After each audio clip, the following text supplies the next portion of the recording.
ரொம்ப நாளா ஒரு மொபைல ஓப்பன் பண்ணி, அந்த மொபைல்குள்ள என்ன இருக்கு அப்படின்னு சொல்லி பார்க்கணும்னு ஆசை. அதுக்காக பார்த்தீங்கன்னா, ஒரு நல்ல மொபைல வந்து பிரிச்சிட முடியாது. அப்புறம் என்னைய பிரிச்சுருவாங்க. அதனால பார்த்தீங்கன்னா, சின்னதுல இருந்து ஆரம்பிக்கலாம் அப்படின்னு சொல்லி, இன்னைக்கு ஒரு பழைய Samsung ஃபோன் இருந்துச்சு. அத தான் பார்த்தீங்கன்னா, ஓப்பன் பண்ணி என்னன்னு பார்க்க போறோம். உங்களுக்கு ஏதாச்சும் டவுட் இல்லாட்டி வேற ஏதாச்சும் மொபைல் ட்ரை பண்ணலாம் அப்படின்னு சொல்லி நினைச்சீங்கன்னா, கீழ கமெண்ட் பாக்ஸ்ல வந்து கமெண்ட் பண்ணுங்க. அதுக்காக பார்த்தீங்கன்னா, எடுத்தோனே ஆப்பிள் அப்படிலாம் கமெண்ட் பண்ணீங்கன்னா, உடனே வந்து பிரிச்சு பார்க்க முடியாது. ஸ்டெப் பை ஸ்டெப்பா பார்த்தீங்கன்னா, நம்ம ஒவ்வொன்னா பார்க்கலாம். வீடியோக்குள்ள போறதுக்கு முன்னாடி நம்ம சேனல் நீங்க சப்ஸ்கிரைப் பண்ணாட்டி மறக்காம சப்ஸ்கிரைப் பண்ணிக்கோங்க. அப்பதான் நான் போடுற ஒவ்வொரு வீடியோ உங்களுக்கு நோட்டிஃபிகேஷன்ஸ் வரும். வாங்க வீடியோக்குள்ள போலாம்.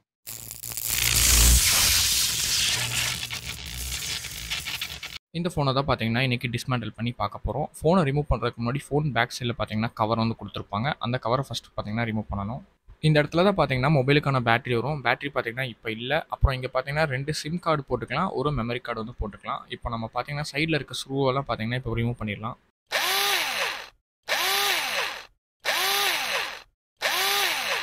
ஒன்ஸ் எல்லா ஸ்க்ரூ ரிமூவ் பண்ணதுக்கப்புறம், இந்த இடத்துல பார்த்தீங்கன்னா, சின்ன கவர் மாரி இருக்கும். இந்த கவர ரிமூவ் பண்ணோம்னா, நம்மளுக்கு டிஸ்ப்ளேல வர ஸ்ட்ரிப் பார்த்தீங்கன்னா, இந்த இடத்துல தான் கனெக்ட் ஆயிருக்கும். இந்த ஸ்ட்ரிப்ப பார்த்தீங்கன்னா, இப்போ ரிமூவ் பண்ணிடலாம்.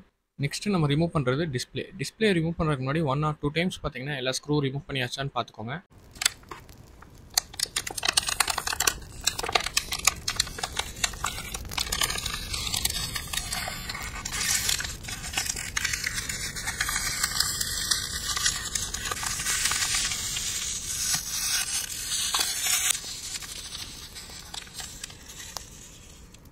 டிஸ்ப்ளே பார்த்தீங்கன்னா ரிமூவ் பண்ணியாச்சு. டிஸ்ப்ளே ரிமூவ் பண்ணதுக்கப்புறம் பார்த்தீங்கன்னா, டிஸ்ப்ளே முன்னாடி வந்து ஒரு ஸ்பீக்கர் மாரி இருக்கும். அந்த ஸ்பீக்கர் பார்த்தீங்கன்னா, இங்க பின்னாடி குடுத்துருப்பாங்க. இதோட டெர்மினல்ஸ் பார்த்தீங்கன்னா, சைட்ல வந்து குடுத்துருப்பாங்க. இது பார்த்தீங்கன்னா, டைரக்ட்டா நம்ம போர்ட்ல பார்த்தீங்கன்னா கான்டாக்ட் ஆகும்.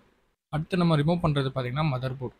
இது எப்படி ரிமூவ் பண்றது அப்படின்னு சொல்லி கேட்டீங்கன்னா, சைட்ல வந்து ஒரு லாக் மாரி குடுத்துருப்பாங்க. நீங்க சின்ன ஸ்க்ரூ டிரைவர் வச்சு லைட்டா பிரஸ் பண்ணீங்கன்னா, உங்களுக்கு அது தனியா பார்த்தீங்கன்னா வந்துரும். அதே மாரி ஒரு விஷயத்த நீங்க ரிமூவ் பண்ணும்போது ரொம்ப ஸ்பீடா வந்து ரிமூவ் பண்ணக்கூடாது. மெதுவா, பொறுமையா தான் பண்ணணும். ஏன்னா, நம்மளுக்கு எப்படி கனெக்ட் பண்ணியிருக்காங்க அப்படின்னு சொல்லி தெரியாது. ஒவ்வொன்னா நம்ம ரிமூவ் பண்ணா தான் நம்மளுக்கு எந்தெந்த இது எங்க கனெக்ட் ஆயிருக்கு அப்படின்னு சொல்லி தெரியும். அதனால உங்களுக்கு வேற ஏதாச்சும் நீங்க ரிமூவ் பண்றீங்கன்னா, உங்களுக்கு ஏதாச்சும் டவுட் இருந்துச்சுன்னா, கீழ கமெண்ட் பாக்ஸ்ல வந்து கமெண்ட் பண்ணுங்க. ஃபைனலா பார்த்தீங்கன்னா, மதர் போர்டு வந்து ரிமூவ் பண்ணியாச்சு. இப்போ மதர் போர்ட்ல என்னென்ன காம்போனன்ட்ஸ் இருக்கு அப்படின்னு சொல்லி பார்க்கலாம். இதுதான் பார்த்தீங்கன்னா பவர் பட்டன். இதே பார்த்தீங்கன்னா பார்க்க சிறுசா இருக்கும். பட் இப்போ வர டெக்னாலஜி மொபைல்ஸ்ல இதோட பார்த்தீங்கன்னா ரொம்ப சின்னதா இருக்கும். அதே மாரி கீழ இருக்கிறது 2ம் பார்த்தீங்கன்னா volume up button, volume down button. இது பார்த்தீங்கன்னா எல்லாத்துக்குமே தெரியும். இது பார்த்தீங்கன்னா கேமரா. அதுக்கு மேல பார்த்தீங்கன்னா ஒரு 3.5 ஆடியோ ஜாக் வந்து வச்சிருக்காங்க. டிஸ்ப்ளேல கனெக்ட் பண்ற ஸ்ட்ரிப் கனெக்ட் பண்றதுக்கு பார்த்தீங்கன்னா, இது வந்து கனெக்டர். இது பார்த்தீங்கன்னா memory card slot. Memory card பார்த்தீங்கன்னா, இதில தான் இன்சர்ட் பண்ணணும். நம்ம வெறும் மதர் போர்ட் பார்க்கறனால நம்மளுக்கு கிளியரா வந்து தெரியல. ஃபர்ஸ்ட்டு சொன்ன மாரியே பார்த்தீங்கன்னா, 2 சிம் கார்டு ஸ்லாட் இருக்கு. அது கீழ இருக்கிறது தான் பார்த்தீங்கன்னா மெயின் ஐசி. ஒண்ணு வந்து பார்த்தீங்கன்னா ப்ராசஸர். இன்னொன்னு வந்து பார்த்தீங்கன்னா ரேம். அது போக பார்த்தீங்கன்னா, தனித்தனியா அங்கங்க சர்க்யூட்ஸ் இருக்கும். அதெல்லாம் எதுக்குன்னு சொல்லி பார்த்தீங்கன்னா, ஒவ்வொரு ஆப்பரேஷனுக்கு. ஃபார் எக்ஸாம்பிள் சார்ஜ் வேணும்னா வெறும் சார்ஜ் மட்டும் போட்டா பத்தாது. சார்ஜ் கண்ட்ரோலருக்குன்னு தனியா ஒரு சர்க்யூட் இருக்கும். அதுவும் இல்லாம பார்த்தீங்கன்னா, இப்ப நான் ஜூம் பண்ணி காமிக்கிறேன். ஏன்னா பார்க்கவே பார்த்தீங்கன்னா, காம்போனன்ட்ஸ் வந்து மைன்யூட்டாவும் பார்க்கவே பார்த்தீங்கன்னா அழகா இருக்கும். பட் இப்போ வர டெக்னாலஜி மொபைல்ஸ்ல காம்போனன்ட்ஸ் பார்த்தீங்கன்னா கம்மியா தான் இருக்கும். ஏன்னா ஃபுல்லாமே ஐசிஸ்ல வந்து ஃபேப்ரிகேட் பண்ணிருவாங்க. சப்போர்ட்டிங் காம்போனன்ட்ஸ் மட்டும் தான் பார்த்தீங்கன்னா பக்கத்துல இருக்கும். இதுல பார்த்தீங்கனாலே தெரியும். காம்போனன்ட்ஸ் எல்லாம் பார்த்தீங்கன்னா லைனா அரேஞ்ச் பண்ணியிருப்பாங்க. பார்க்கவே பார்த்தீங்கன்னா ரொம்ப மைன்யூட்டாவும் அழகாவும் இருக்கும். எந்த ஒரு ஐசி எடுத்தாலும் சரி, அந்த ஐசிக்கு பார்த்தீங்கன்னா கிளாக் பல்ஸ் வந்து தேவைப்படும் அப்படின்னு சொல்லுவாங்க. அதுக்காக தான் பார்த்தீங்கன்னா ஆசிலேட்டர்ஸ் வச்சிருக்காங்க. கீழ பார்த்தீங்கன்னா இந்த இடத்துல கார்னர்ல ஒரு ஆசிலேட்டர் வச்சிருக்காங்க. அதே மாரி பார்த்தீங்கன்னா ஒவ்வொரு சர்க்யூட்டுக்கும் தனித்தனியா ஆசிலேட்டர் வச்சிருக்காங்க. இங்க ஒரு ஆசிலேட்டர் இருக்கு. அது போக பார்த்தீங்கன்னா இந்த சர்க்யூட்டுக்கு ஒரு தனியா ஆசிலேட்டர் இருக்கு. ஃபைனலா இந்த கவர்ல பார்த்தோம்னா ஒரு அலுமினியம் ஃப்ரேம் குடுத்துருக்காங்க. இப்ப அந்த அலுமினியம் ஃப்ரேம பார்த்தீங்கன்னா எடுத்துடலாம். எடுத்த உடனே நம்மளுக்கு இங்க 2 காம்போனன்ட்ஸ் பார்த்தீங்கன்னா இருக்கு. ஃபர்ஸ்ட்டா இருக்கிறது பார்த்தீங்கன்னா ஸ்பீக்கர். இந்த இடத்துல பார்த்தீங்கன்னா ஸ்பீக்கர் வந்து அட்டாச் பண்ணியிருக்காங்க. அதோட டெர்மினல்ஸ் பார்த்தீங்கன்னா மேல இருக்கு. அது பார்த்தீங்கன்னா டைரக்ட்டா போர்டோட லிங்க் ஆயிக்கும். கீழ வந்து இன்னொரு சின்ன ஸ்பீக்கர் இருக்கிற மாரி இருக்கும். இது வந்து ஸ்பீக்கர் கிடையாது. இது ஒரு வைப்ரேட்டர். ஃபார் எக்ஸாம்பிளுக்கு மொபைல நம்ம வைப்ரேட் அப்படின்னு சொல்லி ஆன் பண்ணி வச்சோம்னா, நம்மளுக்கு மொபைல் வரும்போது பார்த்தீங்கன்னா ரிங் ஆகும். ரிங் ஆகும்போது நம்மளுக்கு வைப்ரேட்டும் ஆகணுமா அப்படின்னு சொல்லி கேட்கும். அந்த ஒர்க் தான் பார்த்தீங்கன்னா இந்த வைப்ரேட்டர் பண்ணுது.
இந்த வீடியோ எப்படி இருக்குது அப்படின்னு சொல்லி கீழே கமெண்ட் பாக்ஸில் வந்து கமெண்ட் பண்ணுங்கள். இந்த மாதிரி நிறைய இன்ஃபர்மேஷன் தெரிஞ்சுக்கணும் அப்படின்னு நினச்சிங்கன்னா நம்ம சேனலை சப்ஸ்கிரைப் பண்ணி வச்சுக்கோங்க. கூடிய சீக்கிரம் பார்த்தீங்கன்னா இன்னொரு வீடியோவில் பார்க்குறேன். டாடா.